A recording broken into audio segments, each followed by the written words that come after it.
In 16 years, 60 men have shaped our past, present, and future. They've gone from coups to campaign and from khaki to agbada. This is a complete timeline of every man who ever ruled Nigeria.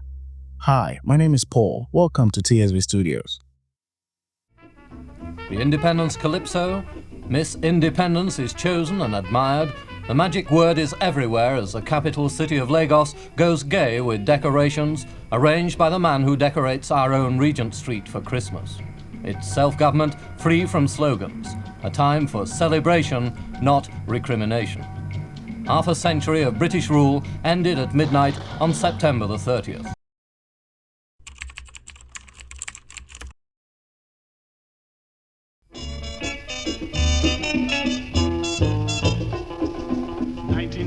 October. Now the battle is over. 1960, Nigeria gains her independence. But real sovereignty and the ability to rule herself only arrives in 1963. From that moment, the struggle for power would define Nigeria's story. Nigeria is free.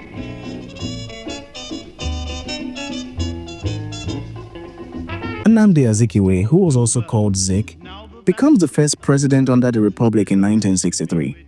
But his role is mostly ceremonial. The real authority lies in the Prime Minister and Parliament. But still, Nnamdi carries a symbolic weight, a sign that Nigeria may finally be able to govern itself.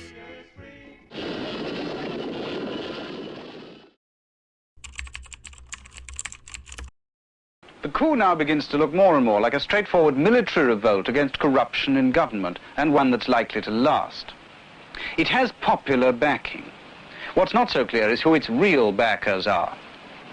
The man at present being put forward is the army commander, Johnson Aguiyi-Ironsi, who arrived at the heavily guarded Parliament buildings to hold the new administration's first press conference. In the region, there will be military government under a military governor. In the early hours of January 1966, a group of army officers stage a coup. The Prime Minister is killed. The newborn civilian order collapses. Major General Johnson Aguiyi-Ironsi emerges as military head of state, with his goal to unify the country via centralization. My main concern is to restore law and order as soon as possible. But this bold move, especially efforts to abolish regional power, ignites fear. 4 months later, a counter-coup ends him. It is sheer wickedness for Ojukwu and his clique to continue to goad innocent citizens to support rebellion and lay down their lives for a cause that is not just. Gowon takes over after the counter-coup and leads Nigeria through the civil war. If civil war comes, and I do think it is imminent, you're quite right, it will for us be the price of freedom. Our people here have for a long time been prepared for this eventuality, and I am confident of their readiness. I think that when it does come, that the people on the other side would be surprised. Do you think that it will be necessary to use military force to bring down Colonel Ojukwu's regime?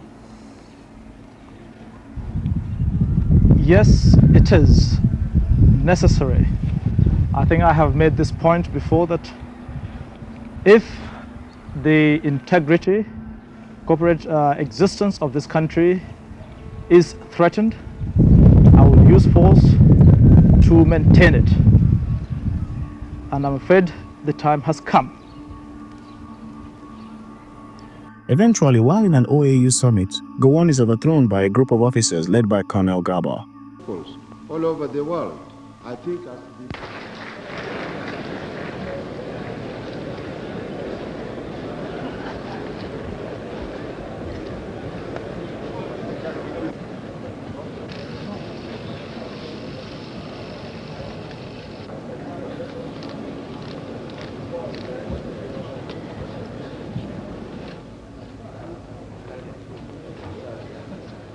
the comment from you, sir. We heard that they've been overthrown. Have you heard this? I've seen the various Reuters reports. Yes. Look, I've got no comments to make at this stage, okay? You are going to continue attending this meeting? All right, you can go in if you want. You can go in. You can go in.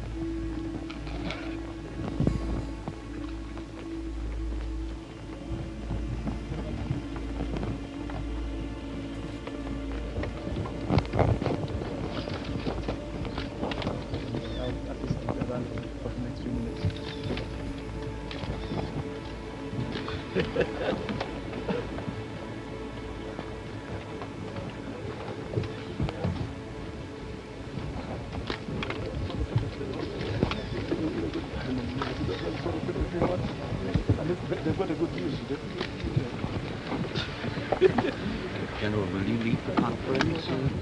Just.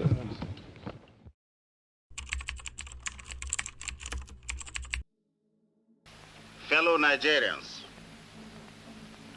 events of the past few years have indicated that despite our great human and material resources, the government has not been able to fulfill the legitimate expectations of our people.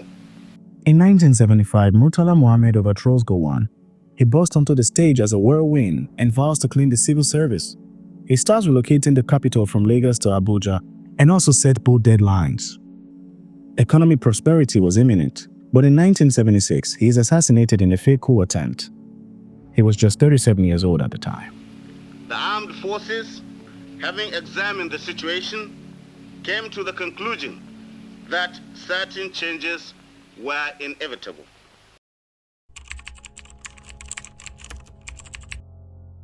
The commissioner is a great basketball player, and we. Oh yes, he lived on basketball. Oh, you should have called me. Now I can play basketball. You do? But you want to play tennis today, so I can get you on the court. Tennis was basically a rich man's game, so I never played tennis until I was 40. Right. Now we know when you become rich. After Murtala's death, Obasanjo steps in and finishes what was begun. He pushes a transition to democracy. In 1979, he voluntarily hands over to a civilian president, a rare act in Africa's military-dominated era. I, Sheikh Usman Aliyu Shagari, do solemnly swear that I will be faithful and bear true allegiance to the Federal Republic of Nigeria. In 1979, Nigeria returns to civilian rule. Shehu Usman Aliyu Shagari becomes the first executive president on October 6th. The people hope democracy can manage what the barracks couldn't. But corruption, economic stress, oil shock, and ethnic tension strain his government. In December 1983, the military steps in again. Shagari is overthrown. When President Shagari swept back to power, the warning signs were loud and clear. Nigeria's economy in a terrible mess. Widespread corruption at the highest government levels.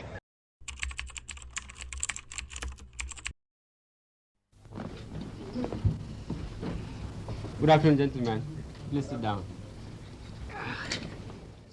New Year, 1984. Buhari seizes power and installs strict military rule. He launches the war against indiscipline.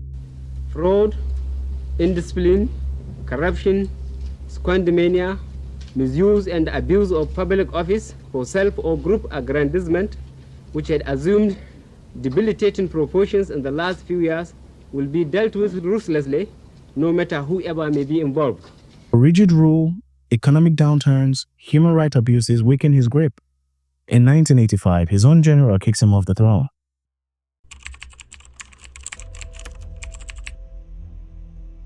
We have come with the strongest determination to create an atmosphere in which positive efforts shall be given the necessary support for lasting solutions. For matters of the moment which require immediate resolution, we intend to pursue a determined program of action, and indeed future generations have no other country but Nigeria. Babangida comes in via a coup in 1985. He calls himself a reformer with liberalization, privatization, and political programs. But he's also the man who annulled the June 12, 1993 election which was widely believed to have been won by MKO Abiola. Meanwhile, a defiant MKO stood his ground, refusing to accept the annulment, and declared himself president.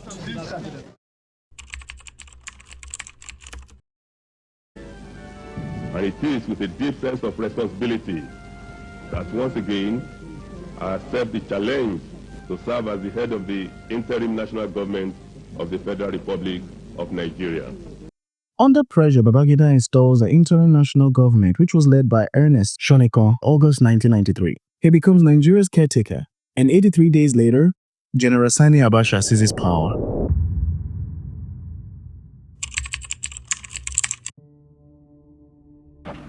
You will recall that in spite of these overtures and good gestures by government, Chief MKO Abiola flagrantly perpetuated acts which breached the laws of the land, but government in its magnanimity never gave him serious attention. His most recent action of declaring himself the President and Commander-in-Chief of the Armed Forces of the Federal Republic of Nigeria incited the public to insurrection and attempting to topple the government by force with a view to installing himself as president, however led to his arrest by the law enforcement agents. November 1993, Abacha takes over and builds one of Nigeria's darkest regimes. He crushes dissent, muzzles press, and centralizes power. Many see him as the embodiment of a warlord. In 1998, he dies suddenly in office.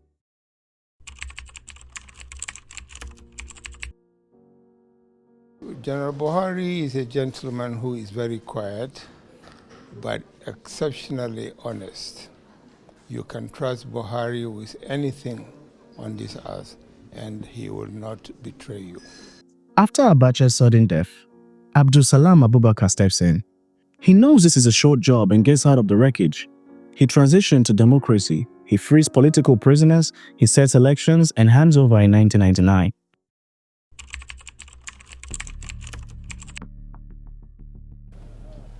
I, Olusegun Obasanjo. I, Olusegun Obasanjo. Do solemnly swear. Do solemnly swear. That I will be faithful. That I will be faithful. And bear true allegiance. And bear true allegiance. To the Federal Republic of Nigeria. To the Federal Republic of Nigeria. May 1999, democracy returns. Obasanjo, the same general who once led in khaki, now wins via ballot. He's called a comeback general. He stabilizes the system, he renegotiates debt, and extends international credibility. But corruption scandals still haunt his second term. In 2007, he steps down. Don't forget that by the time I came in 1999, many people have given Nigeria up as a lost case. In fact, some people came to me and said, well, why are you doing this? We were deceived by Babangida. We were deceived by Abacha. And you now want to succumb to a third deceit by Abdusalami. And I said, well, if it turned out to be a deceit and I'm alive, I will go back to my farm.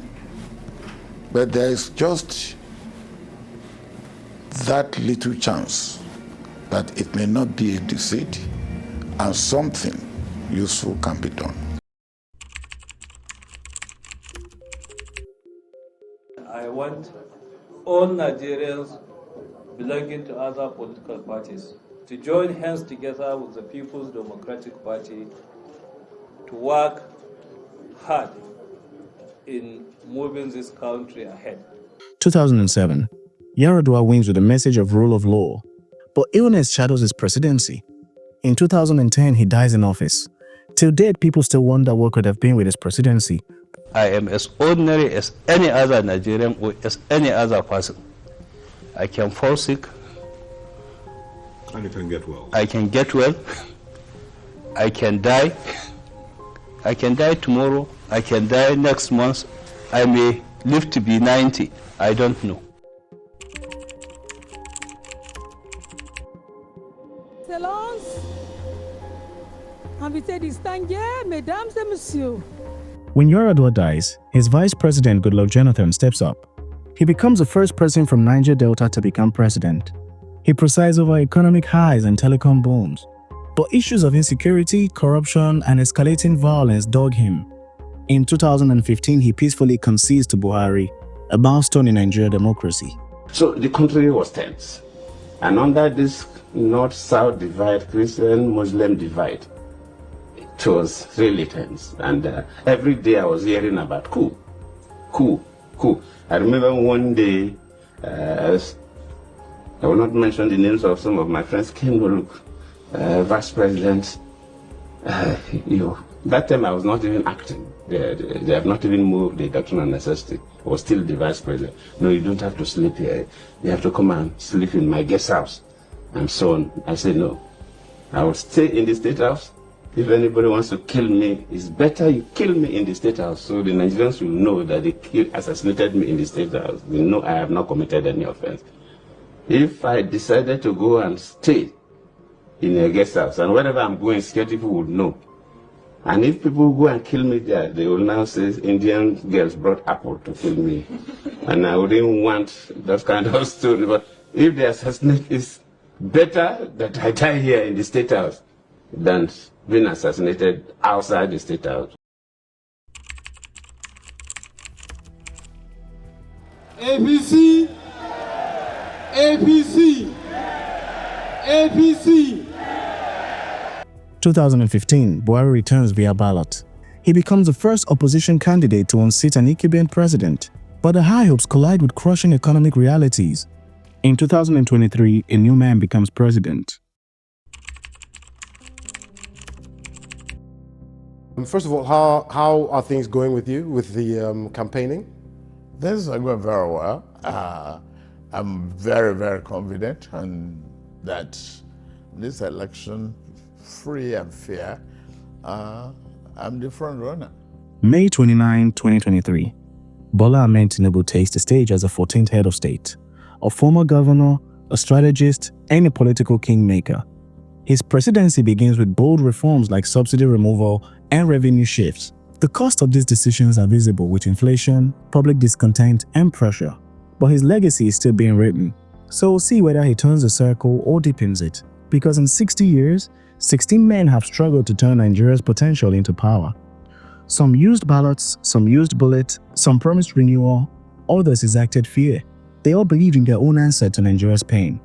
But the real question is not who rules Nigeria, but what rules the ruler. Will the current president break the cycle, or are we cooked? Well, for me, I believe in this country. We are the greatest, and our chapter is still being written by you, by me, by every citizen who dares to demand better. And one day, we will get better. Salute. You know, Nigerians have lived under this Buhari administration for 8 years now, almost 8 years. Some would say this 8 years has come with a lot of pain and a lot of suffering. You are coming from the same perspective as President Muhammad Buhari, and you're members of the same political party. You helped bring him in to office nearly 8 years ago. What are you going to do different? Why should Nigerians be voting for you? Because I'm different. I am Bola Ahmed Tinubu. I have governed Lagos. I built a model state that could be a country on its own.